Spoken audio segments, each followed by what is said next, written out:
Ya pemirsa, kembali lagi di Hidup Sehat. Itu tadi kita lihat ya bahwa memang kalau misalnya tubuh kita terinfeksi virus tidak boleh diabaikan karena bisa berakibat fatal. Nah tapi akibatnya apa aja tuh Dokter Vito? Dan terutama nanti bagaimana cara pencegahannya dan kita belajar bagaimana supaya hidup sehat dengan cara kita memperkuat diri juga dan mencegah penyakit sampai masuk. Hari ini kita istimewa bersama dengan Prof. Dr. Ari Faryalsam, spesialis penyakit dalam, konsultan lambung, pencernaan, dan juga tentunya kita akan bicara mengenai infeksi ya. Prof. Ari. Oke, makasih. Halo Prof. Ari, selamat pagi. Selamat pagi. Ya, fakta mitos yang pertama, ini Prof ini mengabaikan demam atau panas ya, atau nyeri tulang dan otot. Itu kadang-kadang orang ngerasa bilang ini kok kayak flu ya, kayak orang mau sakit. Nah kalau kita abaikan itu disertai dengan tadi orang yang kurang nafsu makan, nah ini katanya bisa berbahaya mengakibatkan hal yang fatal. Ini fakta atau mitos? Ya, fakta. Ya, jadi prinsipnya begini, bahwa di dalam tubuh kita itu, kita tuh dikasih pesan-pesan sebenarnya. Jadi seperti disebutkan tadi ya, ada demam tinggi, kemudian nyeri-nyeri otot, ya kan, nafsu makan berkurang. Nah ini ada sesuatu masalah.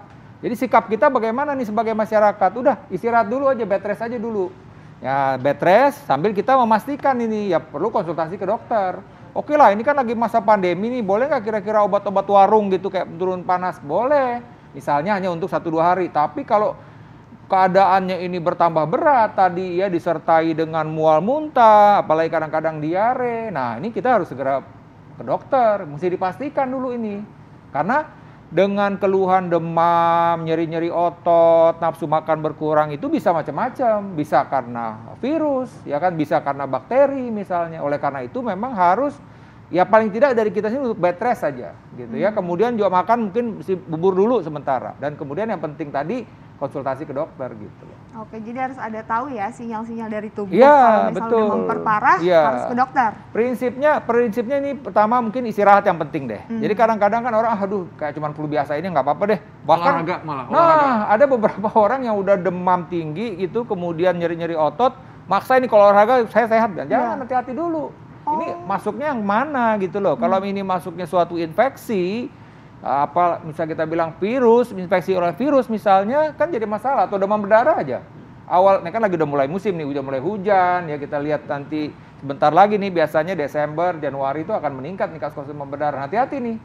Ya, apalagi pandemi kan juga masih berlangsung ya, kita mesti hati-hati. Nah, ketika kita demam, nyeri-nyeri otot. Nah, kalau ini kebetulan berhubungan dengan demam berdarah kan jadi problem kalau kita paksain olahraga bergerak dengan aktivitas meningkat gitu loh. Padahal di saat-saat itu tubuh membutuhkan istirahat dan makan yang cukup gitu. Oke, nah dokter ini ada juga nih fakta mitos berikutnya. Kan biasanya kalau kita udah berobat ke dokter, dikasih obat-obatan, minum obat-obatan kadang tuh udah berasa enak deh. Jadi obatnya nggak diterusin lagi. Nah ini kalau kita berhenti meminum obat padahal belum tuntas, ini apakah bisa berakibat fatal bagi kesehatan tubuh? Ini fakta atau mitos dokter? Fakta. Jadi terutama kita mengkonsumsi antibiotik. Nah ini kadang-kadang benar, ya masyarakat itu artinya begini, karena merasa udah sehat tadi, nanti kan kalau minum obat terus-terus nanti ginjal saya kena gitu ya, itu kan selalu ujung-ujungnya itu gitu. Kita lihat dulu. Nah biasanya memang dokter atau waktu pasien itu mendapatkan obat dari farmasi ya, dari apotik, itu akan menyebutkan, Bu ini antibiotik ini harus habis. Nah tadi itu, kalau obat flu bagaimana? Ya obat flu atau obat demam, kita bisa konsumsi pada saat kita demam saja, misalnya itu boleh. Tapi kalau itu memang antibiotik, itu harus kita habiskan. Misalnya dokter menganjurkan 5 hari antibiotik habis-habis.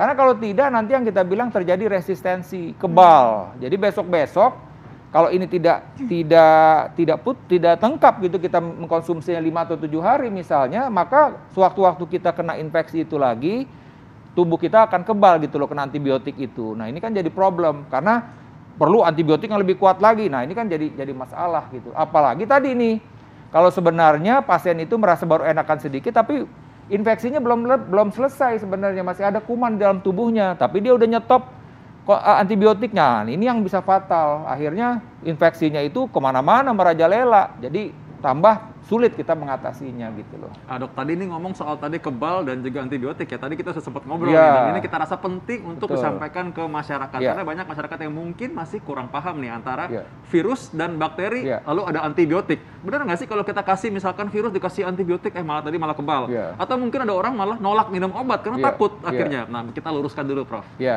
Jadi sekali lagi begini ya, kalau memang bicara soal virus itu memang tergantung dari kondisinya. Kalau memang kita ambil contoh virus demam berdarah aja. Kalau virus demam berdarah itu kan memang belum ada antivirus untuk demam berdarah. Prinsipnya kita istirahat, makannya cukup ya kan.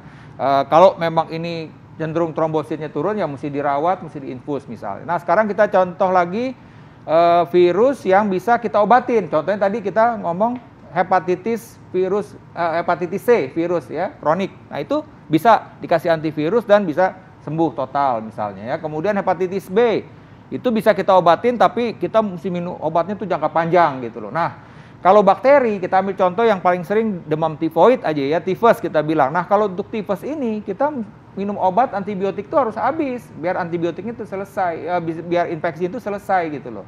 Nah itu jadi misalnya dokter akan memberikan 5-7 hari tergantung keadaannya. Kalau memang ini ya untuk tifus misalnya. Nah kemudian setelah diobatin dan selesai sembuh udah memang mesti habis gitu. Kadang-kadang baru 3 hari udah enak badan.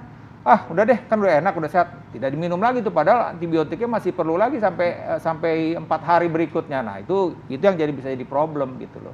Oke, gitu. Jadi artinya memang kalau dikasih obat-obatan itu harus dengan tuntas ya dok? Pokoknya ketika dokter bilang, Bu, Pak, ini ada antibiotiknya, nah antibiotiknya itu mesti ingat yang mana. Antibiotiknya itu yang mana, dan kita tandain juga waktu kita konsultasi, waktu kita mendapat obat dari apotek, nah itu yang harus habis. Nah, ini yang kadang-kadang kita suka abaikan di situ gitu loh. Oke, nah Prof ini ada lagi nih Prof, fakta dan mitos berikutnya bahwa infeksi virus yang diabaikan akan beredar ke seluruh darah dan juga akhirnya bisa membuat jadi kondisi tubuh karena beredar ke seluruh darah jadi ke semua bikin menyebar gitu ke seluruh tubuh menjadikan tubuh menjadi kondisinya lebih buruk lagi. Ini fakta atau mitos? Tapi jangan dijawab dulu Prof. Kita temukan jawabannya sesaat lagi tetap di Hidup Sehat. Ya pemirsa, kembali lagi di Hidup Sehat. Nah ya pemirsa, tadi kan kita sudah membahas bersama Prof Arya bahwa memang mengabaikan infeksi yang ada di dalam tubuh terutama infeksi virus itu bisa berbahaya. Nah tadi ini ada fakta dan mitos yang belum terjawab nih Prof. Ini bahwa mengabaikan infeksi virus dan kuman yang ada di dalam tubuh dapat menginfeksi darah dan menyebar ke organ dalam tubuh. Ini fakta atau mitos Prof? Ya fakta.